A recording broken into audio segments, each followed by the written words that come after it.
Bismillahirrahmanirrahim. Assalamu alaikum. Dear students of grade 7, welcome to your science class. Today we are going to complete the next topic of chapter number 2, plants and their system. And the topic is osmosis. This topic is mentioned on page number 22 of your science textbook. Now, dear students, there are different methods of transporting substances in plants, in which one of the transport method or process is called osmosis. This process is related to the movement of only water molecules from one region to another region.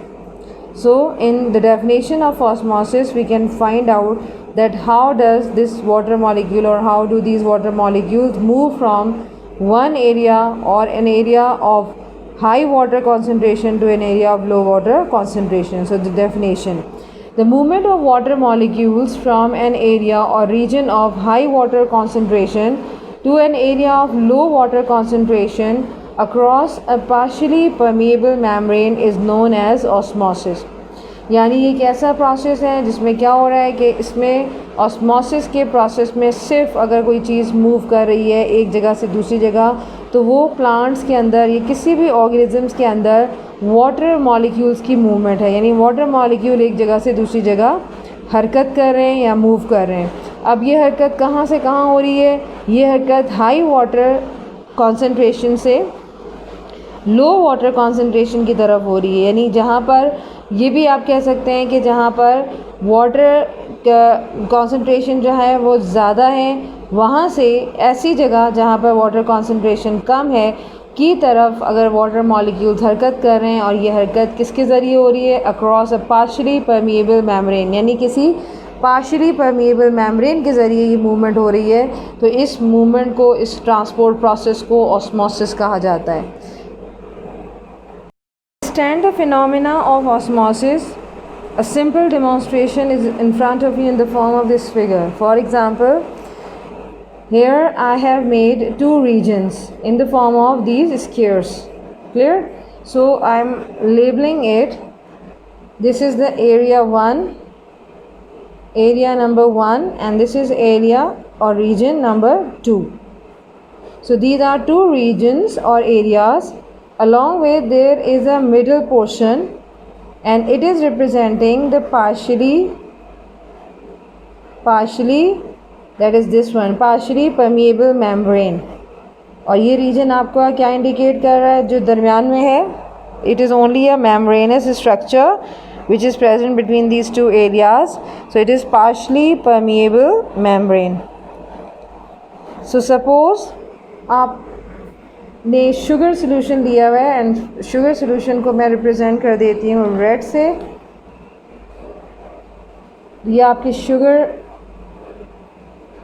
Solution या sugar के molecules हैं, और another one blue से मैं indicate कर रही हूँ water molecules को। So these are water molecules. अब हम जाएंगे अपनी डेफिनेशन की तरफ to prove that what is the meaning of area of high water concentration.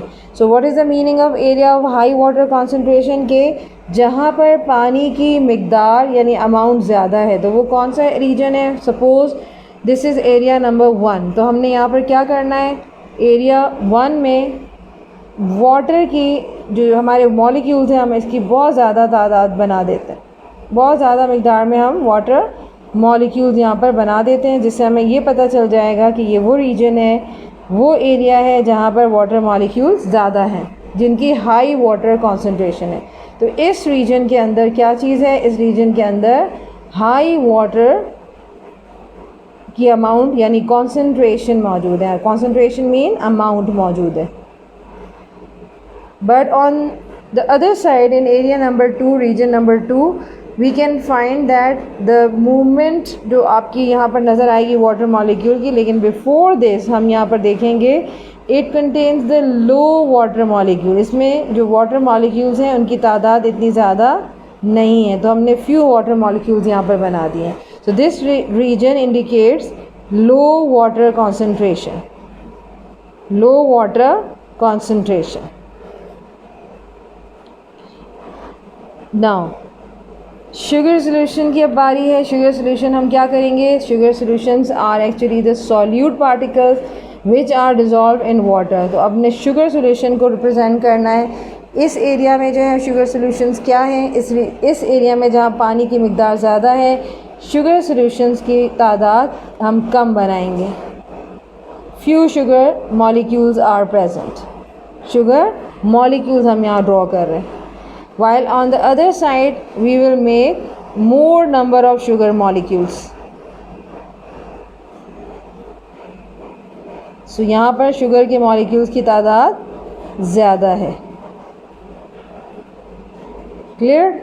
So this represent that high water concentration has less number of sugar molecule while low water concentration has more number of sugar molecules. Now according to definition, the movement of water molecules from an area of high water concentration, तो अब आपको समझ में आ गया होगा कि किस area के अंदर वाटर की कॉन्सेंट्रेशन ज़्यादा है। सो हाई कॉन्सेंट्रेशन कहाँ है? एरिया नंबर 1 में। अब पानी यहाँ से क्या करेगा? Water will move from this area number 1 that is from high water concentration to an area of low water concentration that is an area number 2। तो हम मूवमेंट जो है वो वाटर की ऐसे दिखा देंगे। ये किस चीज़ की मूवमेंट है? It is actually the movement of water molecule. ये हमने एरो किस चीज़ के लिए शो किया है? Not for the sugar molecule. This arrow is representing और these arrows are representing the movement of water molecule from an area of high water concentration to a region of low water concentration। और कुछ ही देर के बाद आप क्या देखेंगे कि थोड़ी देर के बाद आपके दोनों रीजन्स के अंदर जो वाटर का अमाउंट है वो इक्वल हो जाएगा। जितने वाटर मॉलिक्यूल्स यहाँ पर होंगे उतने ही वाटर मॉलिक्यूल्स जो हैं वो आपके दूसरे रीजन में भी चले जाएंगे और वहाँ पर ये फिर प्रोसेस ऑस्मोसिस का स्टॉप हो जाएगा। One more thing which is important in the definition is across a partially permeable membrane। आप ये भी देख रहे हैं कि हमारे ऑस्मोसिस के प्रोसेस को एक और चीज़ फैसिलिटेट कर रही है, एक और चीज़ भी मौजूद है, and that special kind of membrane is called partially permeable membrane which is present in between these two regions। What is the meaning of partially permeable? partially का मतलब होता है बेटा semi, permeable का मतलब होता है permission, यानी एक ऐसी मेम्ब्रेन इन दोनों रीजन्स के दरमियान में मौजूद है जो कि सिलेक्टिव मॉलिक्यूल्स को, यानी सिलेक्टिव वाटर मॉलिक्यूल्स को, not sugar molecules, only the water molecules can pass through this semi permeable और पार्शली परमिएबल मेम्ब्रेन। तो इस पार्शली परमिएबल मेम्ब्रेन की ख़ास बात क्या होती है कि इसके अंदर छोटे छोटे पोर्स होते हैं। इसके अंदर क्या होते हैं? छोटे छोटे सुराख होते हैं और इन सुराख की मदद से या होल्स या ओपनिंग्स की मदद से जो छोटे साइज़ के मॉलिक्यूल्स होते हैं, और छोटे साइज़ के मॉलिक्यूल्स सिर्फ वाटर के मॉलिक्यूल्स होते हैं, जबकि जो हमारे शुगर के मॉलिक्यूल्स हैं इनका साइज़ जो है वो क्या है? इनका साइज़ लार्ज है। So only small sized water molecules can pass through the holes which is present or which are present in partially permeable membrane. So water molecules move through these holes present in this membrane, and movement is actually, or the direction of their movement is from their high water concentration to an area of low water concentration, which indicate that it is done through a membrane called partially permeable membrane. So this is the simple demonstration to represent the process of osmosis. Osmosis can be best understood by this simple experiment. So your next heading will be experiment. इस experiment के according हमने दो condition यहाँ apply की है, that is before experiment and after experiment. तो before experiment जो setup आपने इस वक्त लगाया हुआ है या सेटअप आपने ऑस्मोसिस की डेमोन्स्ट्रेशन के लिए रखा है वो कुछ इस तरह से है। स्टार्टिंग फ्रॉम अ बीकर, एक बीकर आपने लिया है जिसमें आपने वीक शुगर सोल्यूशन जो है वो डाला है। तो वीक शुगर सोल्यूशन इंडिकेट क्या कर रहा है कि इसमें वाटर की अमाउंट ज़्यादा है और सॉल्यूट यानी शुगर की अमाउंट इसमें कम ली गई है। While there is a bag you can see here with red colour, a bag which is made from a partially permeable membrane is filled with a strong sugar solution। इस bag को, जिसको हमने partially permeable membrane बनाया हुआ है, इसको हमने strong sugar solution से भर लिया है, यानी इससे फिल्ड किया हुआ है। और इस बैग को हमने टाई किया हुआ है, यानी बांधा हुआ है, ये नॉट आपको नज़र आ रहा है, एक ग्लास ट्यूबिंग से, यानी इसके अंदर हमने एक ग्लास ट्यूबिंग जो है वो डाली हुई है, और ग्लास ट्यूबिंग के अंदर भी आपको कुछ लेवल नज़र आ रहा है सोल्यूशन का, विच इंडिकेट कि अभी ग्लास ट्यूबिंग के अंदर लेवल जो है वो आपको कहाँ तक नज़र आ रहा है, लेवल आपका अभी यहाँ तक है। क्लियर।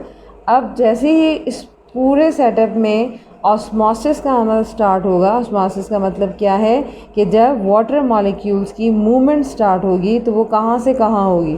तो हमारे पास दो सॉल्यूशंस हैं, एक हमारे पास स्ट्रॉन्ग सॉल्यूशन है और आउटसाइड दिस मेम्ब्रेनस स्ट्रक्चर या बैग जो भी आप कह लें, इसके बाहर हमारा वीक शुगर सॉल्यूशन है।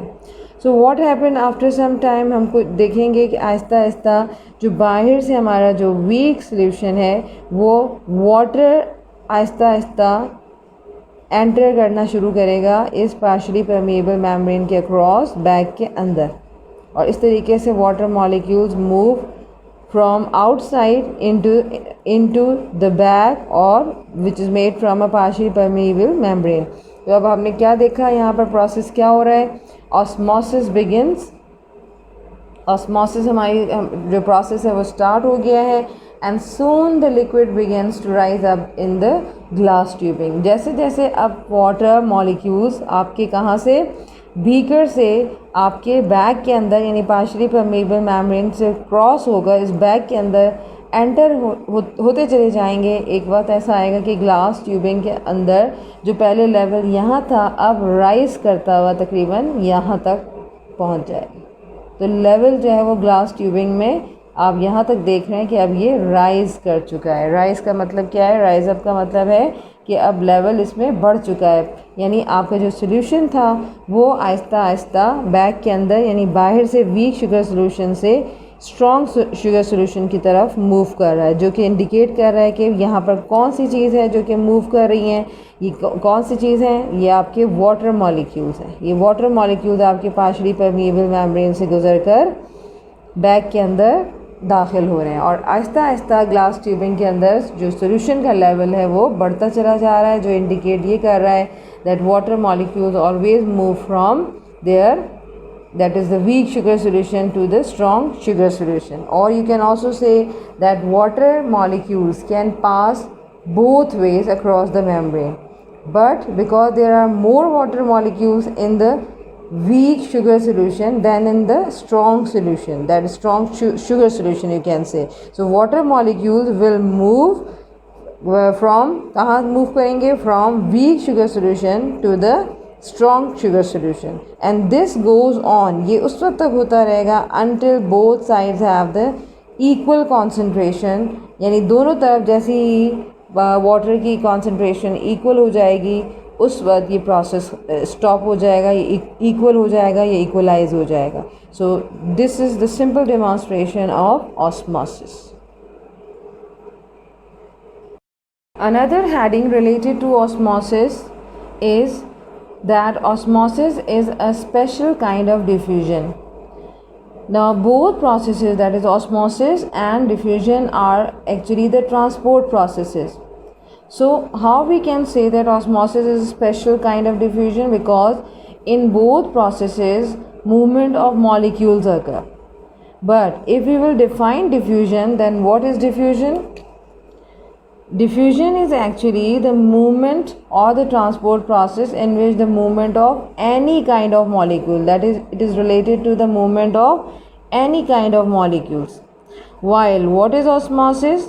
It is again the transport processes similar to the diffusion, but in this kind of process only the movement of water molecules takes place, which indicate that basic difference between diffusion and osmosis is this, that diffusion is the movement of any kind of molecules. These molecules can be the proteins, carbohydrate, lipids, fats, but in case of osmosis only the movement of water molecules occur, which are smaller in size as compared to the molecules which are transported in the case of diffusion. So therefore we can say that osmosis is also a kind or special kind of diffusion in which not any different kinds of molecules transport, but only the movement of, that is the transport of water occurs. Now the next question is related to what is partially permeable membrane. So partially permeable membrane actually has very tiny holes in it. So what is partially permeable membrane? It is a membrane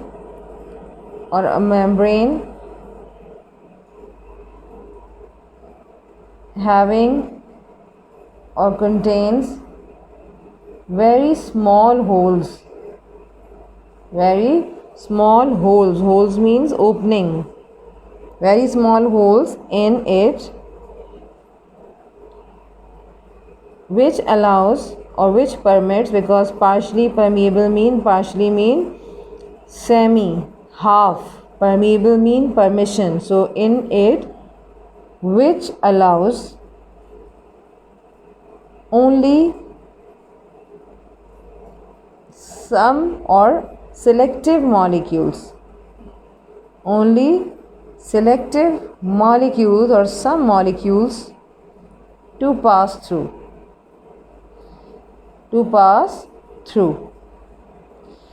Now according to definition, what is partially permeable membrane? यानी ऐसी membrane जिसमें बहुत ही छोटे छोटे सुराख हों और इन सुराख की मदद से बहुत ही सेलेक्टिव मॉलिक्यूल्स या कुछ मॉलिक्यूल्स इस मेम्ब्रेन के अंदर से गुज़र सकें। तो ऐसी मेम्ब्रेन जिसमें कुछ मॉलिक्यूल्स को अपने अंदर से गुज़रने की इजाज़त हो, या ये अपने आप में से, अपने अंदर से, अपने होल में से कुछ मॉलिक्यूल्स को गुज़रने दें, उसे पार्शियली परमिएबल मेम्ब्रेन कहा जाता है। And another important thing that water molecule will fit through these holes, क्योंकि वाटर मॉलिक्यूल्स का जो साइज़ होता है वो as compare to any other molecule like sugar molecules, तो दोनों मॉलिक्यूल्स को अगर कंपेयर करें तो शुगर मॉलिक्यूल्स का जो साइज़ होता है वो थोड़ा सा बड़ा होता है, जबकि वाटर मॉलिक्यूल्स का साइज़ छोटा होता है। अब जो सेमी परमिएबल या पार्शियली परमिएबल मेम्ब्रेन है, उसके अंदर जो होल्स होते हैं वो इतने होते हैं कि वाटर मॉलिक्यूल का जो साइज़ है वो इन होल्स में, ये क्या हैं आपके, ये पार्शियली परमिएबल मेम्ब्रेन के होल्स हैं। तो इन वाटर मॉलिक्यूल्स का साइज़ इतना होता है कि ये इन होल्स के अंदर फिट हो जाता है। लिहाजा जब वाटर इस मेम्ब्रेन में से पास होता है, सपोज़ कि ये एक मेम्ब्रेन है, तो फौरी तौर पे इन मेम्ब्रेन या इस मेम्ब्रेन के होल्स में से गुज़रना शुरू हो जाता है। यानी बिल्कुल एग्जैक्टली वाटर मॉलिक्यूल का साइज़ इन होल्स के बराबर होता है, इनसे थोड़ा सा छोटा होता है, जिसकी वजह से वाटर इन होल्स में से आसानी से गुज़र जाते हैं। अब यहाँ पर एक बात ये भी बताते चलें कि जैसे शुगर मॉलिक्यूल्स हैं, लार्जर मॉलिक्यूल्स हैं साइज़ में, और ये साइज़ में बड़े होते हैं, are too big to get through the holes, लिहाजा ये इन होल्स में से, इतने बड़े साइज़ की वजह से इन होल्स में से नहीं गुज़र पाते। तो this is the clear example that is related to partially permeable membrane. Now you can also write some of the examples which are related to plant and animal cells. So examples of partially permeable membrane which are present in animal and plant cell, and one of the most common example of partially permeable membrane is cell membrane.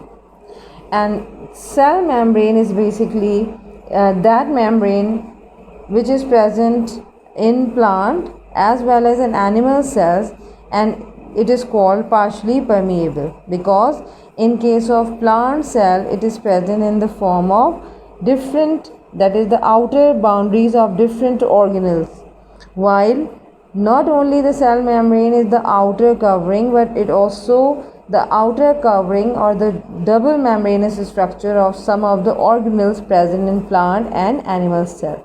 So only you have to write down the example that the cell membrane of plant and animal cells are partially permeable membrane. So I think it will be clear from this example that what is partially permeable membrane. Now this is the end of today's lesson about osmosis, which is a special kind of diffusion or a transport process in which only the movement of water molecules takes place. So Allah Hafiz.